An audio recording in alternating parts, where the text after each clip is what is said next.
하나님의 영이 오데세 아들 아살에게 임하심에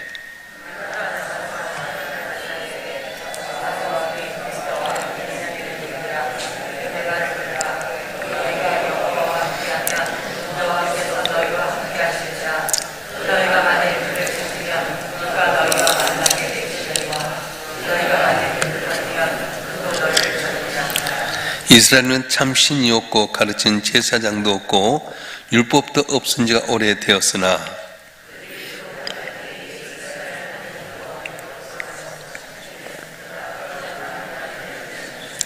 그때 온 땅의 모든 주민이 크게 요란하여 사람의 죽이 평안하지 못하며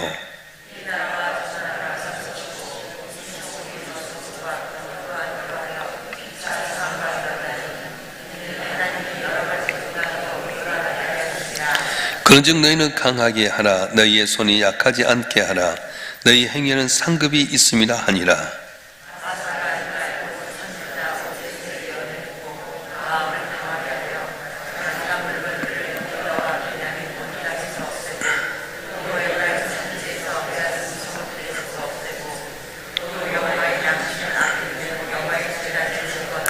또 유다와 베냐민의 무리를 모으고 에브라임과 므낫세와 시므온 가운데서 나와서 제중에 머물러 사는 자를 모았으니 이는 이스라엘 사람들이 아사의 하나님 여호와께서 그와 함께 하심을 보고 아사에게로 돌아온 자가 많았음이더라.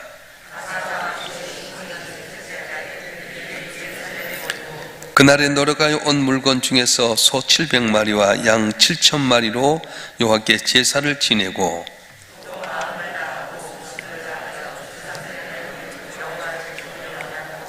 이스라엘 하나님 여호와를 찾지 아니한 자는 대소 남녀를 막론하고 죽인 것이 마땅하다 하고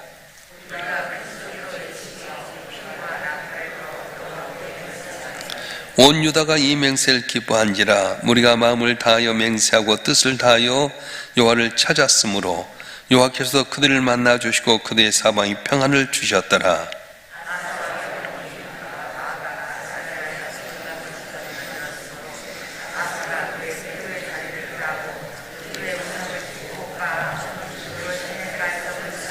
산당은 이스라엘 중에서 제하지 아니하였으나 아사의 마음이 일평생 온전하였더라.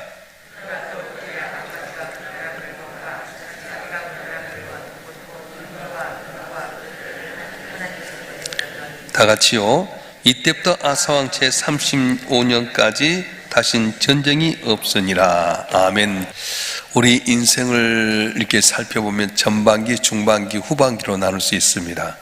그래서 결혼하기 전까지는 전반기로 한다면 결혼해서 살아가는 삶, 부부간에 사는 삶, 또 나중에는 자녀를 다 이제 보내고 부부만 남아서 사는 그런 삶을 사는데 전반기, 중반기, 후반으로 나눌 수 있습니다. 오늘 나온 아사왕의 이야기가 바로 그렇습니다. 역대하 14장은 아사왕의 전반기라고 한다면 오늘 본문의 말씀은 아사왕의 중반기, 16장은 아사왕의 후반을 말하게 되는데 어쩔 때 아사왕이 복을 받았는가, 어떻게 할 때 하나님께서 그의 평안을 주셨는가를 볼 수 있습니다. 오늘 본문의 말씀은 아사왕이 오데시라고 하는 이 선지자의 말을 통해서 종교개혁을 함으로 말미암아서 하나님께서 그에게 평안을 주셨다는 내용을 보게 됩니다. 그래서 평안은 내가 너에게 얻는 것이 아니라 하나님께 주신 것을 알 수 있는데 15절 말씀 한번 읽어볼까요? 15절 말씀 한번 읽어보겠습니다. 시작. 온 유다가 이 맹세를 기뻐한지라 우리가 마음을 다하여 맹세하고 뜻을 다하여 여호와를 찾았으므로 여호와께서 그들 만나 주시고 그들의 사방에 평안을 주셨더라. 아멘. 아사왕의 종교개혁을 보시고 하나님께서 유다의 아사왕에게 평안을 주셨더라 그렇게 말씀하시고요. 오늘 마지막 절 19절에 보면은 아사왕이 35년까지 그 나라를 전쟁이 없는 태평시대로 만들었더라 그렇게 말씀합니다. 평안은 하나님께서 주신 겁니다. 전적으로 하나님께 평안을 허락하실 때만 이루어진 거지 내가 노력해서 된 것 아니라고 하는 겁니다. 그래서 평화라고 하는 건 크게 두 가지가 있는데 첫째는 하나님께 주신 평화, 샬롬이 있게 되고요. 두 번째는 인간이 노력해서 얻는 평화, 박스라고 할 수 있습니다. 이제 이 내용은 두 개는 겉으로 볼 때는 똑같지만 안으로 들어가 보면은 전혀 다르게 되는데, 로마인의 이야기라고 하는 책에 보게 되면 로마 팍스 로마나라고 한 말이 나옵니다. 팍스 로마나.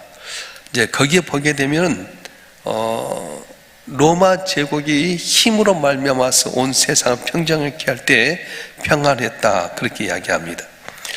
로마는 시저 카사르 때 공화정을 마치게 되고 이제 황제의 자를 이어가게 되는데, 이 시제의 아들인 옥타비아누스가 이제 아우구스트 황제가 됩니다. 그래서 강력한 힘으로 말미암아 정적을 물리치고 평하고 왔습니다. 그래서 그때부터 이제 강력한 로마 힘을 갖고 평화가 왔다 해서 팍스 로마나 그렇게 말합니다. 그런데 비록 전쟁이 없는 평화 시대가 도래했다고 하지만은 그 속을 들으면 치열한 전쟁이 있었어요. 갈등과 정쟁이 있게 됩니다. 이제 옥타비아누스가 아우구스투스가 돼서 자기의 권력을 끊임없이 지키고 하던 고군분투한 노력이 나오게 되고, 정적들은 이 옥타비아누스 아우구스투스에게 의해서 죽임을 당하지 않기 위해서 자기의 자리를 지키고자 생명을 주고자 혈안이 되어서 보이지 않는 싸움이 있다는 거예요. 겉에서 볼 때는 평화로웠습니다. 그런데 들어가 보면 권력에 대한 욕심, 또 자기에게 있는 이치를 빼앗기지 않게 해서 끊임없이 갈등이 있다고 하는 거예요. 사람이 노력해서 평화를 만들어낼 수는 있습니다. 그러나 진정한 평안 샬롬은 만들어낼 수 없다는 겁니다. 사람이 하는 것 아닙니다. 마음속에 있는 불안이나 염려까지는 몰아낼 수가 없습니다. 예를 들어서 우리나라가 많이 힘들지만 어느 순간 하나님께 평화를 주셨다고 해서 평화가 오는 것 같지만, 겉으로 평하지만 각각 들어가 보면 나름대로 개개인간에 있는 불안과 염려가 있는 것처럼, 겉으로 볼 땐 평화가 있지만 깊이 들어가 보면 평화는 없다는 거예요. 그래서 진정한 평화는 어디서 오느냐? 하나님께 주실 때 오는 평안이 있다고 하는데, 요한복음 14장 27절 말씀 한번 읽어볼까요? 요한복음 14장 27절 말씀 시작. 평안을 너에게 끼치노니 곧 나의 평안을 너에게 주노라. 내가 너에게 주는 것은 세상이 주는 것 같이 아니하니라. 내 마음에 근심하지도 말고 두려워하지도 말라. 아멘. 세상의 평안은 내 마음속에 근심도 없고 두려움도 주지만, 주께서 주신 평안은 세상과 같지 않다. 내가 너에게 평안을 주겠다 말씀하십니다. 진정한 샬롬 평안은 주님께서 주신 거라고 하는데, 자, 그러면 어떤 사람에게 이 평안을 주십니까? 오늘 본문의 말씀을 살펴보면 하나님과 함께하는 사람을 평안 주신다는 거예요. 따라서 하나님과 함께하는 사람, 하나님과 함께하는 사람. 오늘 2절 말씀 한번 읽어볼까요? 2절 말씀 한번 읽어보겠습니다. 시작. 그가 나가서 아사를 맞아 이르되, 아사와 민 유다와 베냐민의 무리들아, 내 말을 들으라. 너희가 여호와와 함께하면 여호와께서 너희와 함께 하실지라. 너희가 만일 그를 찾으면 그가 너희와 만나게 되시려니와 너희가 만일 그를 버리면 그도 너희를 버리시리라. 아멘. 선지자 아사랴가 아사왕과 유다 사람에게 하는 말인데, 우리가 하나님과 함께 하면 하나님께 우리가 함께 하신다는 겁니다. 하나님께서 우리와 함께하는 그 자체가 평안입니다. 어린애가 엄마 품에 있으면 평안을 어리는 것처럼 우리가 하나님 앞에 있을 때에, 하나님과 함께할 때에 평안이 임하게 된다는 겁니다. 우리가 잘 알다시피 다니엘은 어린 나이에 바빌론 포로로 잡혀갔습니다. 평안할 수 있는 조건이 하나도 없었습니다. 그런데 그의 일생을 보게 되면 항상 평안한 삶을 살았습니다. 한 번도 두려워하지 않습니다. 언제나 평안했는데 이유가 과연 무엇입니까? 그 비결이 다니엘서 1장 8절과 9절에 나오는데 한번 읽어보겠습니다. 다니엘서 1장 8절과 9절의 말씀 시작. 다니엘은 뜻을 정하여 왕의 음식과 그가 마시는 포도주로 자기를 더럽히지 아니하리라 하고 자기를 더럽히지 아니하도록 환관정에 구하니. 아멘. 다니엘은 뜻을 정하고 뜻을 따랐다고 말씀합니다. 어떤 경우도 그 뜻을 꺾지 아니했습니다. 우선 기도를 쉬는 것을, 기도를 쉬지 않겠다, 기도하겠다는 뜻을 정했어요. 이제 다리오 왕 앞에서 여러 사람들이 다니엘을 쉬게 하기 위해서 왕 위에 다른 신에게 절하거나 묻는 자에게 있으면은 사적으로 이렇게 하십시오. 근데 다니엘은 뜻을 정했어요. 내가 하나님께 매일 하루에 3번씩 예배하고 기도하는 것을 꺾지 아니하리라. 그래서 문을 활짝 열어놓고 예루살렘 향해서 예배하고 기도하다가 결국은 덜크덕 사자굴에 던져놓게 됩니다. 그런데 하나님께서 이런 다니엘을 사자굴 속에서 건져주시고 오히려 자기를 대적했던 자들이 사자굴에 떨어질 때 떨어지도 전에 그들의 뼈리 다 으스러질 정도로 대적의 가족들을 다 그렇게 무너뜨리는 기적을 성경에 보여주고 있습니다. 그래서 다니엘은 뜻을 정했어요. 내가 언제나 기도하겠다. 또 하나는 내가 하나님의 백성답게 성결한 삶을 살겠다. 그걸 또 정합니다.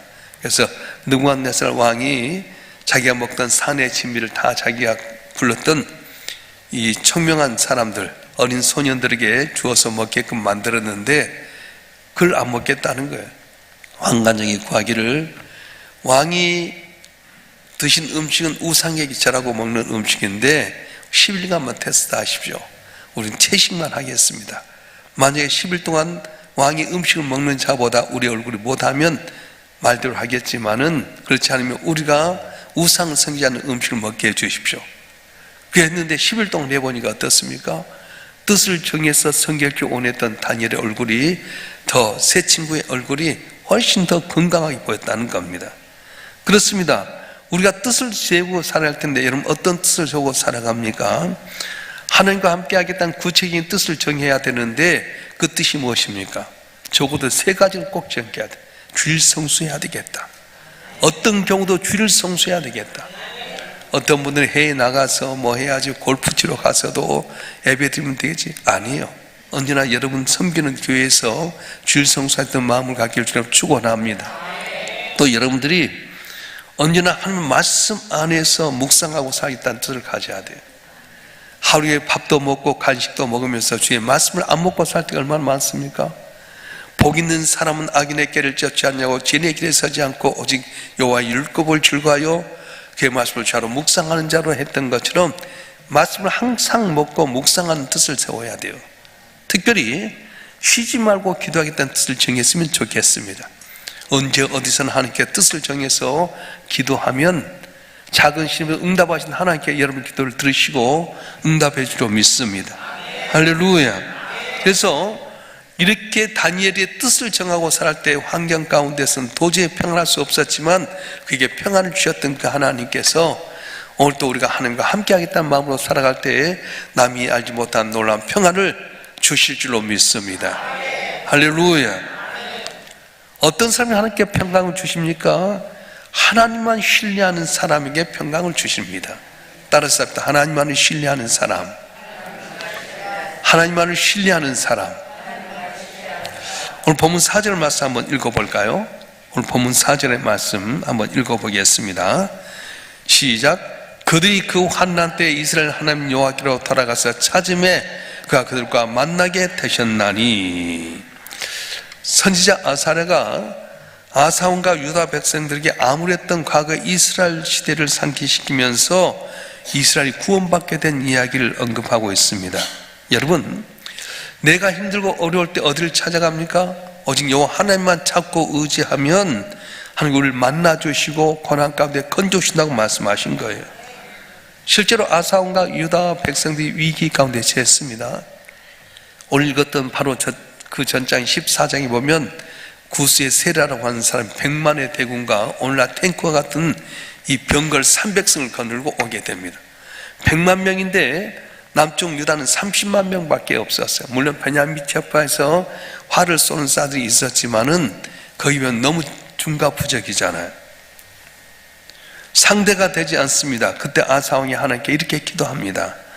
여호와여, 강한 자와 약한 자 사이는 주밖에 도와주리가 없사오니 우리 하나님 여호와여 우리를 도우소서. 우리가 주를 의지하오며 주의 이름을 의탁하옵고 이 많은 물을 치러왔나이다. 여호와여, 주는 우리 하나님이시오니 원하건대 사람으로 주를 이기지 못하게 하옵소서 하였더니 하나님께 놀라운 기적을 주셨어요. 100만 대군이 그냥 완전히 자기끼리 그냥 어려움 당하다가 더 하나도 살지 못했다. 성경 그렇게 이야기합니다.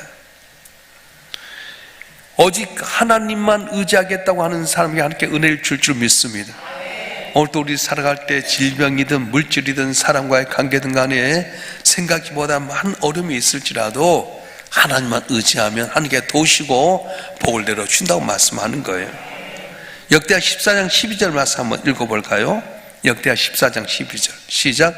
여호와께서 구스 사람들 아사와 유다 사람들 앞에 치시니 구스 사람들이 도망하는지라. 아멘. 오직 주님만 의지하겠다고 하는 아사왕과 유다를 외면치 아니하시고 이렇게 역사하셔서 하나님께서 구스를 패하게 만드셨고 유다에게 평안을 주셨다고 말씀하는 겁니다. 오늘도 주님만 의지하는 자에게 평안을 주시고 은혜를 줄 줄 믿습니다. 아무리 불안한 상황이 내 앞에 파도처럼 밀려올지라도 주만 의지하고 살아가게 되면 남이 알지 못한 평안을 내 마음속에 가득하게 채우신다고 말씀하셨습니다. 여러분, 사람 보고 세상 보면 만족함이 없습니다. 그런데 주님 바라보고 주님 의지하면 남이 알지 못한 놀라운 평안과 기쁨과 은혜가 있게 되는데 여러분이 그 주역이 되길 주로 축원합니다. 특별히 오늘 본문의 말씀에 보게 되면 누구에게 평안을 주시느냐? 하나님을 기쁘시게 하는 사람, 따라서 하나님을 기쁘시게 하는 사람. 오늘 8절 이하에 보게 되면 아사랴 선지자의 말을 듣고 나서 마음을 강하게 먹었다. 마음을 강하게 먹었다고 하는 게 종교개혁을 행하겠다고 하는 그런 마음을 가졌다고 하는 겁니다. 하나님께서 기뻐하실 우상을 다 내놓게 만들어서 우상을 그냥 죽여버리겠다 말합니다. 심지어 자기 어머니 마가라고 하는 태우를 우상을 섬기고 있으니까 어머니 그러면 안 됩니다. 우상 내놓으십시오 하는데 아니다. 나는 이걸 섬기겠다 해가지고 어머니 태우자리까지도 박탈시켜버렸어요. 생각해봐요. 어머니가 우상을 섬기고 있는데 하나님 말고 우상을 다 폐해야 됩니다. 내놓으십시오 하는데 그걸 감춰놓고 나는 이걸 지키겠다니까 황태우의 지를 폐할 정도로 강력하게 종교개혁을 하게 됩니다. 자기가 다스리는 땅에서 하나님이 기뻐하지 않은 물건들을 철저하게 제거해버립니다. 우상을 섬기는 물건들과 우상에 관련된 모든 걸 철저하게 청결해버립니다. 그리고 8절에 보면 성결을 중수했다고 말씀하는데 18절에 보면 자기 아버지 아비야가 하나님께 드리고 구별한 물건들과 자기가 중개한 물건들을 성별해서 하나님 앞에서 정성을 다해서 성결에 봉헌했다 그렇게 말합니다. 다시 말하면 오데스의 아들 선지자 아산의 말을 듣고 감동을 받아서 철저하게 온 유다 땅 구석구석에 있는 우상을 철폐하게 되고 우상의 잔재들 다 제거하게 되고 하나님 앞에 성전을 리모델링하고 드렸더니 하나님께 어떻게 말씀하십니까? 19절 말씀 보겠습니다. 19절 말씀 시작. 이때부터 아사왕 제35년까지 다시는 전쟁이 없으니라. 아멘. 이때부터 아사왕 35년까지 다시 전쟁이 없으니라 그렇게 말씀합니다. 하나님께서 그 땅에 전쟁이 없게끔 태평성들을 이렇게 만드셨다고 하는 거예요. 하나님을 기쁘시게 하는 자에게 하나님께서 진정한 평안을 주실 줄로 믿습니다. 하나님을 기쁘시게 하면 하나님 책임져 주시는 거예요. 내가 사람을 기쁘게 하랴 하나님을 기쁘게 하랴. 하나님을 기쁘게 했던 사람에게 복을 주셨던 것처럼 저와 여러분 한 분 한 분이 아사왕처럼 하나님을 기쁘게 하는 사람 되기를 주님으로 축원합니다. 평안은 사람이 만든 것 아닙니다. 사람이 찾아내는 것도 아닙니다. 평안은 하나님이 주신 거고 하나님께서 받는 것입니다. 평안은 누구에게 임합니까? 철저하게 하나님만 믿고 하나님과 함께하고 하나님 기뻐하는 일을 하는 사람에게 평안을 주시는데 좀 한 분 한 분이 항상 하나님과 함께하는 사람, 또 하나님을 의지하는 사람, 하나님을 기쁘게 하는 사람 되어서 세상이 어떨지라도 항상 여러분 삶이 평안하고 감사가 넘치는 복된 삶이 되었으면 좋겠습니다. 오늘도 주님이 주신 평안으로 말미암아 항상 감사하는 여러분 되길 주님 축원합니다. 기도하겠습니다.